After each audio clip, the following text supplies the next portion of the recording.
permission, we can recognize Senator Lauren Ligarda.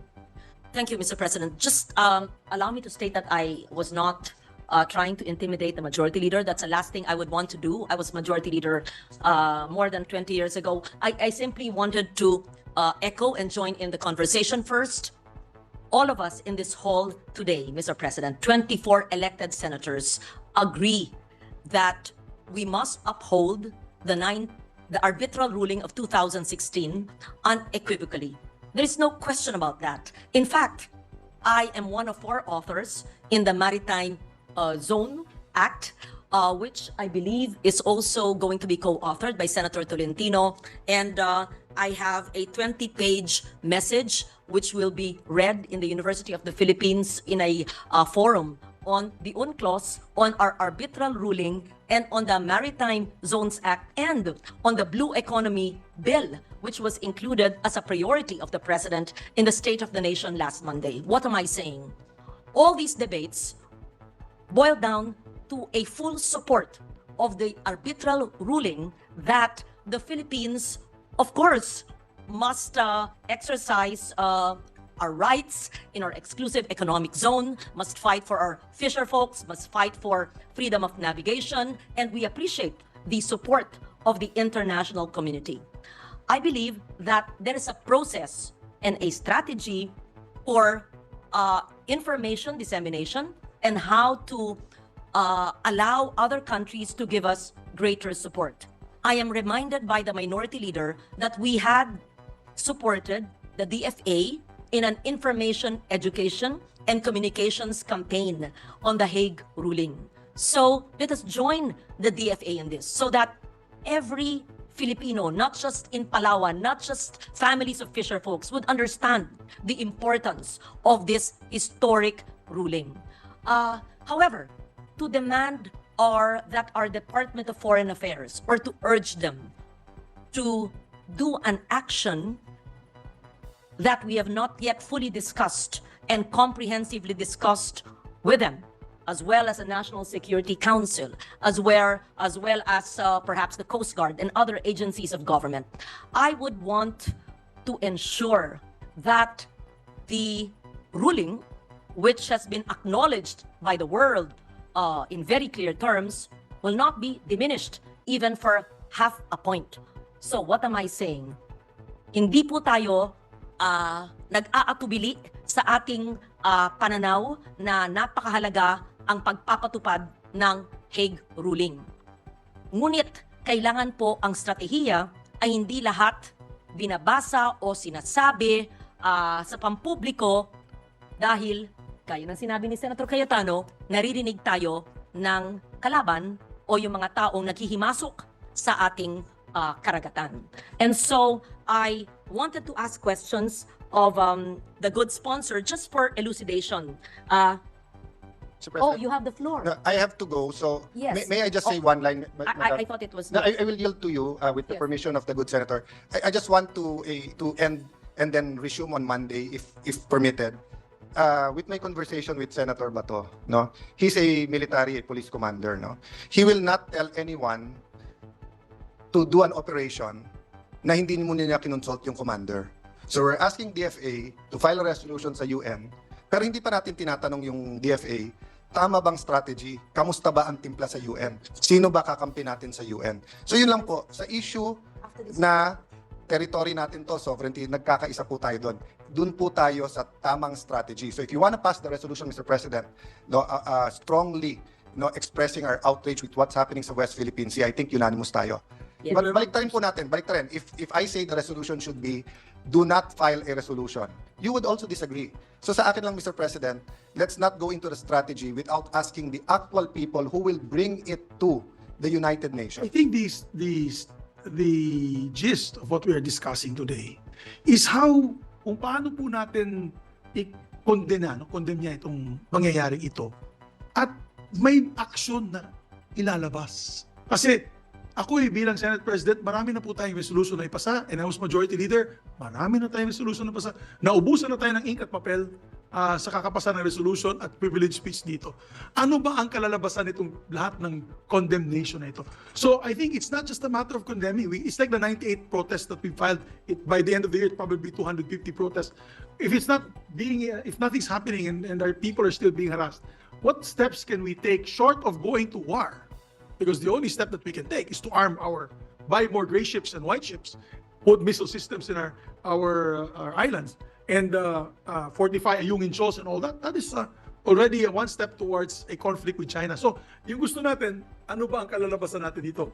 Mapapaos lang ba tayo sa kakasigaw dito sa Senado? O meron ba tayong pwedeng ibigay na rekomendasyon sa gobyerno na sa tingin natin ay para maitigil na po itong harassment na ito? Yun lamang po. Yeah, I just don't want to Mr. make a President. fall on deaf ear. And Mr. President, before we continue with the interpellation, may I make of record what I started to tell the SB on the floor earlier, that we can even choose to amend the dispositive portion of the resolution to leave the strategy to the DFA, which is what would naturally happen, but to make it explicit there. But the condemnation, as the other colleagues have said, must be unequivocal, and the need to uphold the 2016 ruling clear, Mr. President. Okay. Okay. That's good. President, that's a very clear signal that all of us agree with each other that and as far as condemnation is concerned, we are outraged with what's happening in But our. what's next? My question, dear Majority Leader. What is What's next? our call We to were action, San Mr. Babida and President? head there and have a hearing. What is our call to What is our call to action? You want- Mr. President, sorry, that Yes, distinguished gentleman from Gentleman from Davao Senator, and Bohol. This is just an interjection. He's Mr. recognized, President. Senator This is not Bato. an interpellation because the next to interpellate is the distinguished Senate So President. who would you want me to? Who would you want me The to? gentleman from Davao, Senator Bato de la Rosa, would just like to interject, Mr. President. Yes, our distinguished colleague, Senator Bato de la Rosa is recognized, sir. Thank you, Mr. President, and thank you, Madam Sponsor. Just a short interjection, Mr. President. Lahat naman tayo dito ay nagkakaisa, no? Na tayo galit na galit sa pambubuli ng China sa ating mga fisherman at sa ating mga kasundaluhan, mga Navy natin, Coast Guard, yung kailang ginagawa. Lahat tayo galit. Pero I'll just give you a scenario, Mr. President. You can just imagine the level of frustration, the level of outrage that we will experience.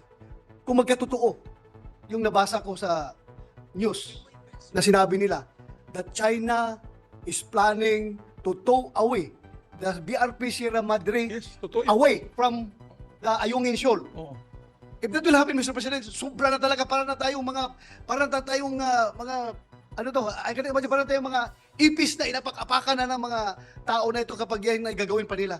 Awang-awa na nga tayo sa mga Marines natin na walang natitirahan doon, walang shelter, kundi yung nakaditch lang doon, na grounded na BRP Sierra Madre na puno ng kalawang. Kung makita mo yung mga Marines natin doon, maiiyak ka sa sitwasyon nila.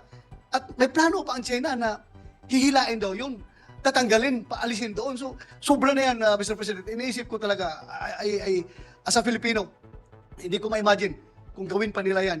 Wala na nga ibang matirahan yung sundalo natin doon, mga marino natin. Hihilain pa nila palayo. At anong gagawin nila doon? Pakilo nila? Pakilo nila yung barko natin? Ang balita po, Senator de la Rosa, is sinurround na po nila yung Ayungin Shoals. They're surrounded now.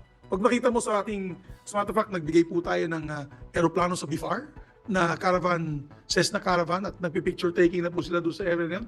The Ayungin Shoals is now surrounded by militia ships. Okay. Ang sabi daw nila, isang bagyo na lang yan.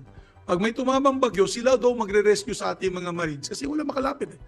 At pag-rescue daw nila ng Marines, kanila na yun. Yan ang balitang plano. So ang akin dyan, kung mangyayari talaga yan, sa tingin ko, I don't know. Kaya nga po, Mr. President and good gentleman from Davao, wag na po natin intayin yung ganyang sitwasyon. Simple lang yung resolution, simpleng for the consideration of the Senate, simpleng nananawagan tayo sa DFA na mag-file ng resolution To do sa something. UN General Assembly. Opo, Wow. kung gawin nila, kung hindi nila gawin, kung i-delay muna nila habang kino-consider, at least nasabi lang natin ang sense of the Senate na ayaw nating intayin ang isang bagyo na i-rescue kuno ng China na nagbubuli sa atin sa West Philippine Sea ang ating sariling mga magigiting na Marines bilang cover para hatakin nila ang BRP Sierra Madre. So, the resolution is so simple, so clear, may precedent sa kasaysayan ng mga ibang maliliit na bansa tulad natin at simpleng nananawagan sa DFA, syempre para sa kanilang konsiderasyon. Dahil separate and co-equal branches, hindi naman natin sila pinipilit, pinapahayag lang natin yung ating sentiment na ayaw natin na magkaroon ng ganyang klaseng mga sitwasyon, Mr. President, with gentlemen. We can discuss that in the caucus on Monday. Very Yeah, short, please, very short, continue, Mr. President. Sen. Bato, yeah. Very short, very short. Go, please, your Yeah, I sympathize with the good sponsor of this mission.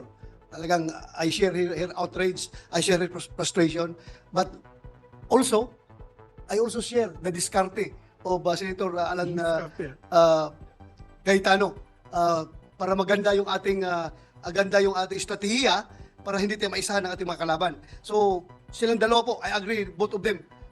Huwag lang kayo magtampo sa akin, basta kayong dalawa, nakikinig ako sa inyo. I admire your efforts.